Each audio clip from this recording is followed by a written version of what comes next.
Hi, I'm Carlo Barde, a freelance CAD operator and university instructor.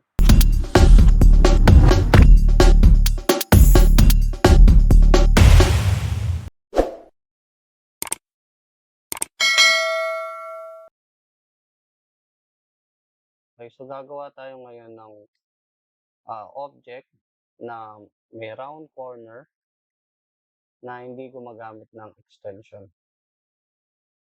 Okay, so usually kasi yung ibang object kailangan may naka-round corner. Kumbaga hindi siya makanto. So halimbawa, ganito, no? Ito masyadong makanto siya. Pag nagde-design tayo, halimbawa ng sopa, kailangan naka-round corner to. Okay? So, paano kung wala tayong extension? So, mamanu-manuhin natin to. Lalagyan ng ah, radius or nung round. Okay? So, halimbawa, ito yung object natin. Maglalagay lang tayo ng arc dito sa gilid.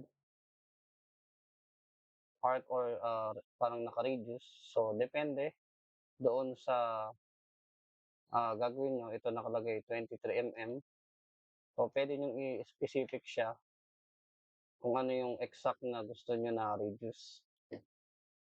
Okay, so akin, ito muna para maipakita natin. Then, after nyan, select nyo itong surface considering na ang gusto nyong reference itong mismong outer line na to, itong kabuuan. So, i-click ko itong surface, then gagamit tayo punta tayo dito sa tools, hanapin nyo yung follow me. Okay, so pag-click nyo ng follow me, kailangan nauna nyong na-click na yung reference nyo. So, ang reference natin, ito yung surface na to.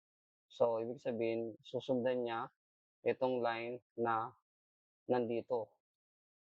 Okay, yung tools na follow me, ay i-click natin ito. Ibig sabihin, para siyang makakat.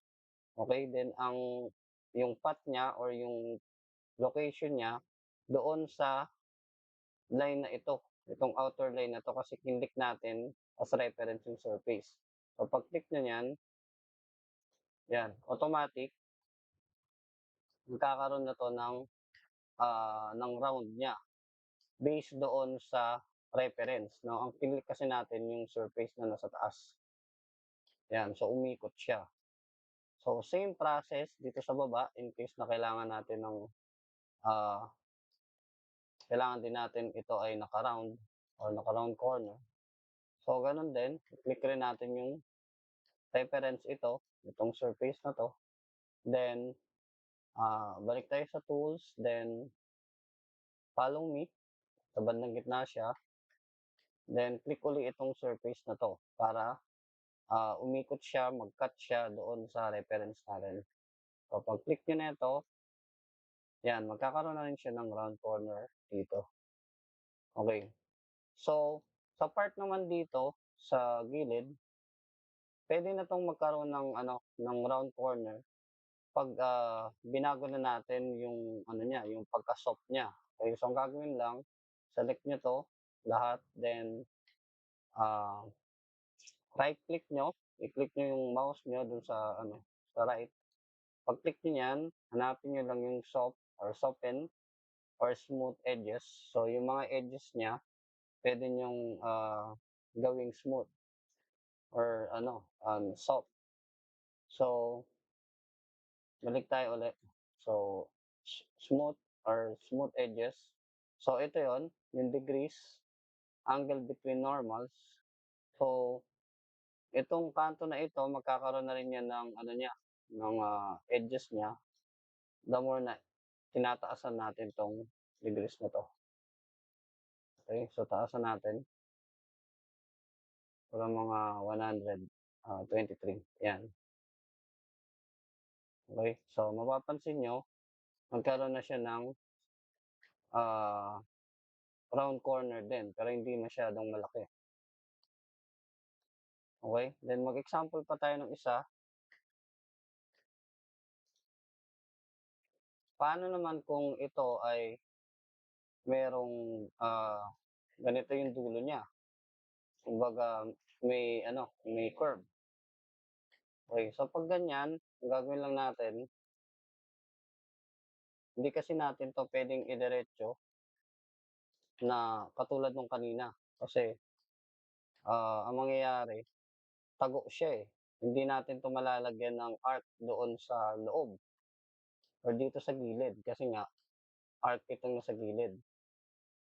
Okey, so ang gagawin natin, gawa muna kayo ng rectangle dito sa gitna, somewhere in the middle, then, push and pull, ganyan. Okey, then ang gagawin natin, tsaka tayo maglalagay ngayon ng arc, kung ano yung exact, arc or radius na gusto niyo. So, puwede niyo i-specific. So, sa ngayon wala muna akong ilalagay, nakalagay lang dito 12 mm. Then, ah, malalaman niyo na nakalapat na yung arc or naka-ano na siya, kumbaga naka-tangent na siya, tangent dun sa side, 'pag nag-color ano na siya, pink, 'yan. Gagawin niyo lang, double click niyo lang, 'yan, para mag-ano siya, maglapat na yung arc na yun. Okey, from diyan, ang mangyayari, hindi natin 'to puwedeng gawing reference itong surface kasi ang mangyayari iikot 'to ng gano'n, hindi natin siya masasara. Okey, kasi 'pag ginawa natin 'yan, tingnan niyo, ito yung reference, then tools, follow me, then pag-click ko niyan, iikot kasi doon sa itong ginawa nating parang butas dito. So, magkakaroon tayo ng problema niyan para isara. So, ang gagawin natin, mano-mano natin kukunin yung line kung saan lang siya maglo-locate or kung saan lang siya iikot.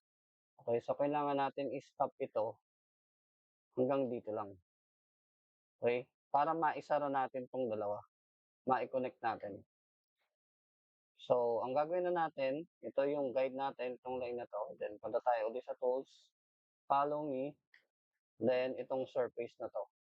O pag-click natin 'yan, ang mangyayari, 'yan, magkakaroon siya ng round corner hanggang dito lang. So, ang mangyayari niyan, push and pull lang natin, puwede na natin 'tong isara, 'yan.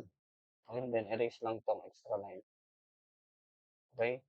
So, same process din dun sa baba kung kailangan na meron pa 'tong round corner. So, i-assume natin na, hindi na, so puwede na ito. So, ganyan. Ang gagawin lang natin ulit para mas smooth katulad nito, kunin lang uli ito, yung buong object, then right click, soften smooth edges. Okay, then same, dun kanina 123.9, okay na yan. Okay, so napansin niyo mas smooth na or may, naka-round yung mga corner na, 'no? So, usually kasi ito ginagamit ito sa mga ano, halimbawa sa mga sofa. So, halimbawa lagyan ko lang ng ano, ng texture, ayan.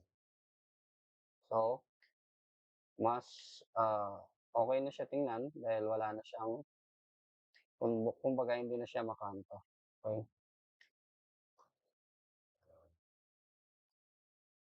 Okey, so yun lang, ah, next time uli, may mga, ituturo pa ako tsaka may mga pag-uusapan pa tayo. So, yun lang, ba-bye.